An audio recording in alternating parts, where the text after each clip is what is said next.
What is Break the Wall? Break the Wall Esports. That is a Cuban. That is a Cubano team, esports organization, I should say. They are the people that run Copa Hyperion. For those wondering, Darking, he is el padrino of Latin American StarCraft. You know, he admins La Espira events, Sentimiento Latino, Battle of the Americas, Desafiantes. But not this event. So this event is run by a different group of people entirely. This is run by Break the Wall Esports. They are the people behind this tournament. They also run events for Hearthstone as well. So yeah, shout out to Break the Wall Esports. That is why we have their logo in the top right. Massive shout out to them. I feel like we don't bring them up often enough, so we'll work on that. But here we go. We're spawning in the bottom left-hand corner of 2000 Atmospheres LE. We have the Peruvian Protoss. He is blue, representing a team, a clan, I should say. It is Tiratuga himself. And mate, we're tied up. We're in the ace match. It's crazy. I didn't think we would be here. And spawning in the top right, we have another Peruvian Protoss, someone who I would have considered to be the best Protoss in all of Peru, but that may change here today. Shockingly, I know. Representing Team Unidos por el Vicio, it is XionS. It's crazy. Oh god. Alright, here we go. So far the openers are standard, but the building placement is a little bit off here. I say off, it's a little bit different. Cristiano, he talked about it as well, where XionS, this kind of building placement, it does mean that you can warp in defensively in your mineral line faster compared to your opponents, because, you know, you have a gateway, and sometimes those faster warp ins, they matter.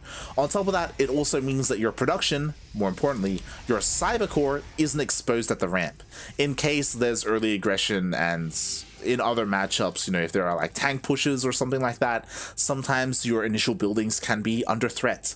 So this is just a safer way to open when it comes to, you know, warping in and keeping your buildings alive. But it also means that you lack a wall here. And it means that if your opponent opens up with adepts, it's a little bit more difficult to wall off. Unless you set yourself up. Meanwhile, Tiratuga being a little bit annoying, and yo, the XionS special, he does this as often as possible. There is a pylon in the main base of Tiratuga, and he does not see. He does not know. Oh boy. Oh, and this can be important. This can be very important.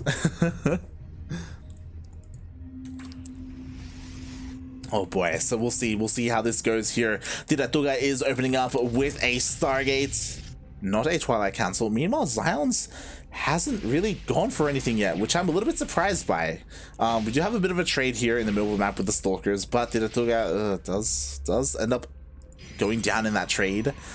And we were wondering, yo, where's the tech for XionS? Well, it's late because he's going for a faster Nexus.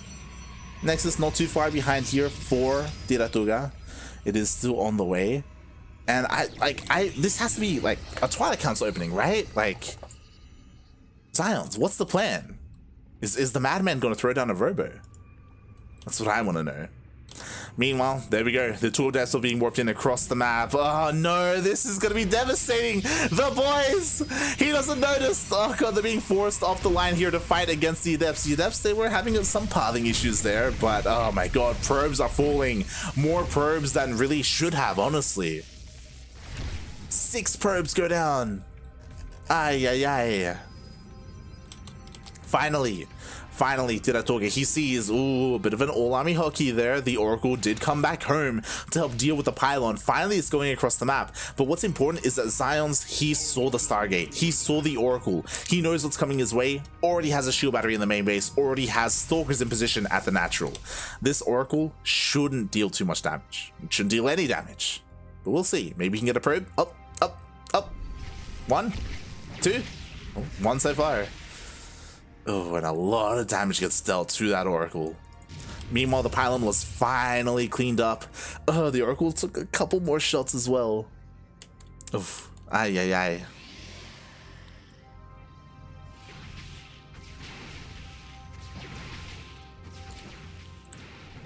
And in the end, the Oracle was saved due to that recall. It was in a really rough place. Not gonna lie. At least Tiratuga kept it alive. You know, there is at least that going for him. Even though he didn't really deal any damage with it, he has the potential to deal more. But now in a mirror matchup, Tiratuga, he's down in army. I'm a little bit surprised he's actually getting another Oracle. Interesting. So he's going to be committing to these oracles for now. Meanwhile, XionS, it took him a while, but finally, no, yeah, what? I was like, it took him a while, but finally he has a Twilight Council. He still doesn't, by the way. Okay, no, he does. I'm blind. I saw the forge and I'm like, what? Thankfully, he is going for Blink +1. Everything is looking pretty normal here. I say normal. More gateways are being thrown down, so XionS has the option to be incredibly aggressive. I'm just waiting for that War Prism, right, and then he can just send it across the map. What's important as well is that he has to be careful with when he moves out, because those two oracles, they're getting ready to dive into a mineral line, and if XionS moves out at the wrong time, one shield battery is not enough to protect you against 2 oracles. 3 oracles even. 2. Or 3. As the oracles are about to show up, they do one-shot these workers. One goes down, only one again. Oh my god. XionS, he's always there, he's always ready. And the oracles once again just barely escape. At least this time they got 2 probes, question mark, I guess. As he does get forced all the way back home, he is looking to expand and take his own third, which I love. XionS is looking to apply a little bit of pressure here and maybe deny it.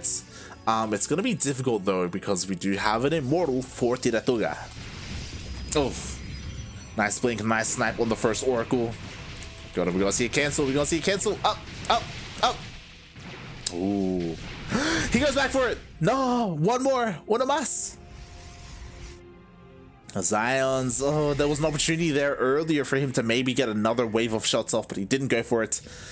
Instead, he does escape, keeps his army alive, but Tiratuga holds onto his third base.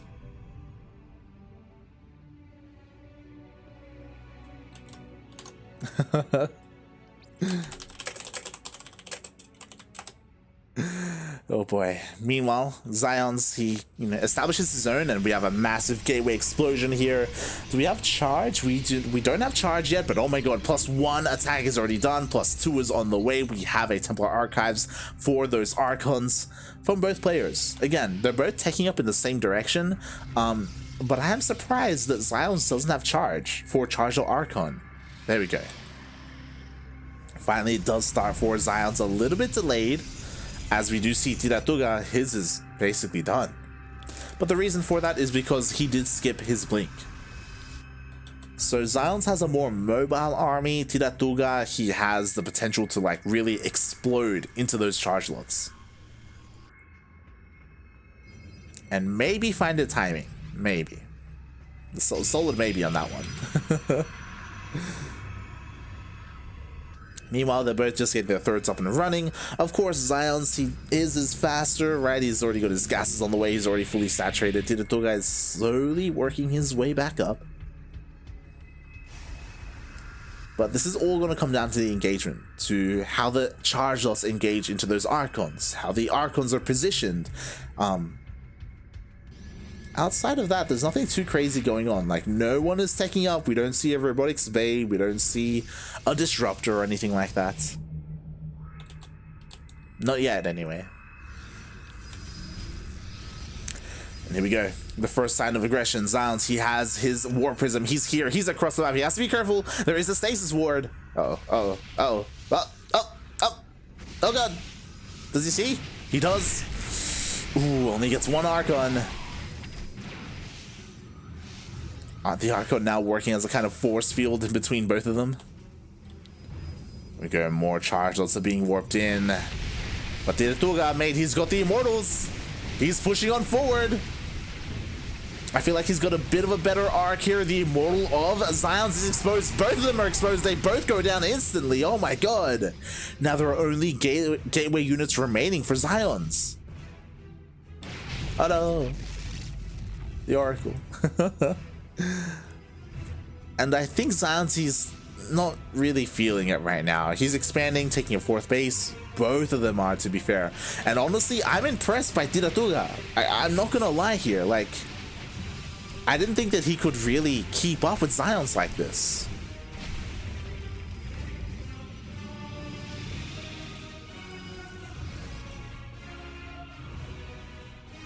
And I was talking about it earlier, mate. We got a Robo Bear in the way. Like, Tiratuga, he's working on disruptors. They're not out yet, but they're on the way. Meanwhile, once again, the Zealots of Tiratuga doing so well, closing the distance, getting on top of all these Archons. The Archons, once again, of XionS are going down. And now the Immortals are getting on top of all of these Stalkers. XionS is just not trading well at all. And Tiratuga, he takes the fight. Not just the fight, he takes down the War Prism.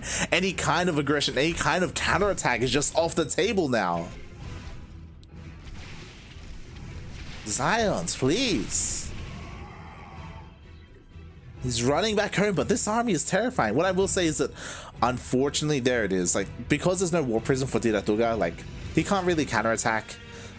He just doesn't have a way to reinforce across the map. He has to wait a little bit longer, but there we go. War Prisms are coming out. Double Disruptor production as well. XionS, like, where is that tech? It's just not here for him. He's just relying on Charge Dots, Archons, and Stalkers. That's it. That's the kind of army composition where you need to snowball. You need to have the superior numbers because you have the weaker army overall. Meanwhile, the Zealots get into a mineral line. Every single probe is going to go down. XionS, he's going to be forced to fight. Yo, he's going to try and get on top of some of these Immortals, but I don't know, mate. He's going to get one Immortal, but he's going to lose everything else. Ooh, a couple of Zealots coming from behind. Shield Battery is coming in as well. Overcharge. That is the fight that XionS needed. At the same time, we have a bit of a Zealot run by, but there are cannons here. Cannons buy enough time for XionS to respond.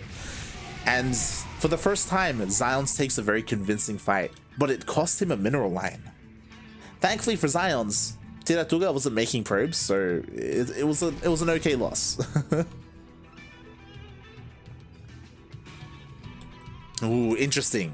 So the disruptors have been revealed, by the way. Like, XionS saw them and he throws down 2 Stargates. Interesting choice. One of 2 options. Void Rays, because Void Rays, I guess.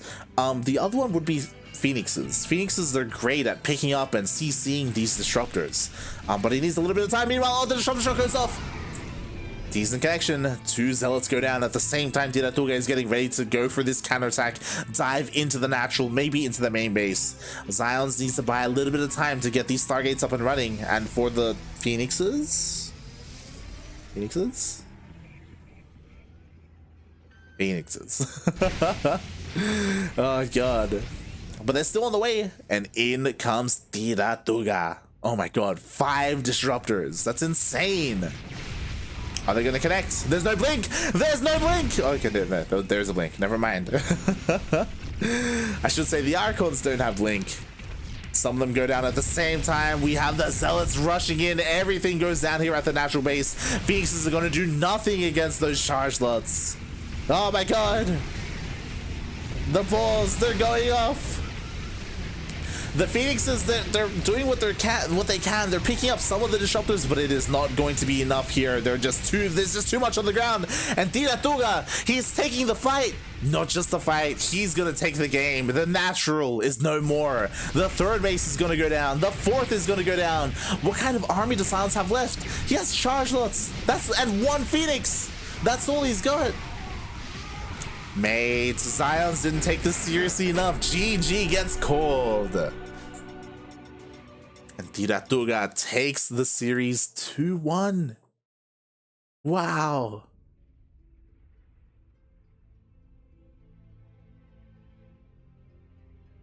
Wow.